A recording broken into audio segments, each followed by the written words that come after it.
সেই বাবদରେ ପ୍ୟାକେଟ୍ ସାହାଯ୍ୟରେ କରି ତା ଟ୍ରଲି ବ୍ୟାଗ୍ ଭିତରେ ପୁରେଇକି ଆଣିଥିଲା। ଏଠି ଆସିଲା ପରେ କଷ୍ଟମ ଅଫିସ ଦ୍ୱାରା ଯାଞ୍ଚ ଦ୍ୱାରା ଧରା ପଡ଼ିଥିଲା। ସେ ସାପ ପହଞ୍ଚିବାର ସବୁ ଡିମାଣ୍ଡ କ'ଣ କେମିତି ରହେ? ସାପ କ'ଣ ଦରକାର ଆକ୍ଚୁଆଲି ସାପଟା କେମିତି ସେ ବ୍ୟବହାର କେମିତି କରେ? ସାପଟା ବିଭିନ୍ନ ପ୍ରକାର ବ୍ୟବହାର କରାଯାଏ। ସେ ବିଭିନ୍ନ ଲୋକ ତାକୁ ପାଳିଥାନ୍ତି, ବିଭିନ୍ନ ଲୋକ ତାକୁ ମେଡ଼ିସିନରେ ୟୁଜ୍ କରନ୍ତି, ବିଭିନ୍ନ ଲୋକ ବିଭିନ୍ନ କାମ ପାଇଁକା ୟୁଜ୍ କରିଥାନ୍ତି। ତେଣୁ ଏଇଟା ଗୋଟେ ଏକ୍ସପର୍ଟ କରିକି ସେ ଆଣୁଥିଲା। ତାକୁ ପଚାରିବା କ'ଣ ପାଇଁ ସେ ଆଣୁଥିଲା, କ'ଣ କରିବ, ଏବଂ ତାଠୁ ଆମେ ସବିଶେଷ ବିବରଣୀ ନେଲା ପରେ ଜଣାପଡ଼ିବ ଯେ ସେ ଏଇସବୁ ଜିନିଷ କାହିଁକି ଆଣିଥିଲା ଆଉ କ'ଣ କରିବ। କେତେ ଟଙ୍କାରେ ସେଟା କିଣିଥିଲା?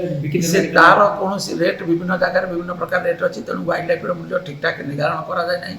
ତେଣୁ ତାକୁ ଆମେ ପଚାରିଲା ପରେ ଜଣାପଡ଼ିବ ଯେ ସେ କ'ଣ ପାଇଁ ଆଣିଥିଲା ବା କେତେ ଟଙ୍କା ତାକୁ ବିକ୍ରି କରିବ ବା କେଉଁଠି ବିକ୍ରି କରିବ ବା କ'ଣ ପାଇଁକା ଇଏ କରିଥିଲା। ଆଉ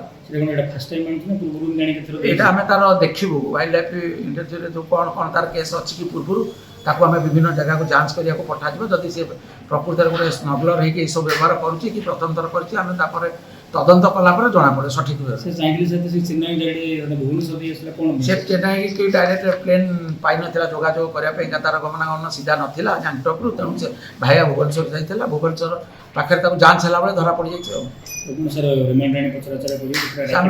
ଆମେ ତାକୁ ଉପରିସ୍ଥ ଅଫିସରକୁ ଜଣେଇବୁ। ୱାଇଲ୍ଡ ଲାଇଫ୍ ପ୍ରୋଟେକ୍ସନ୍ ଆକ୍ଟରେ ତାର କେସ୍ ରୁଜୁ ହେବ।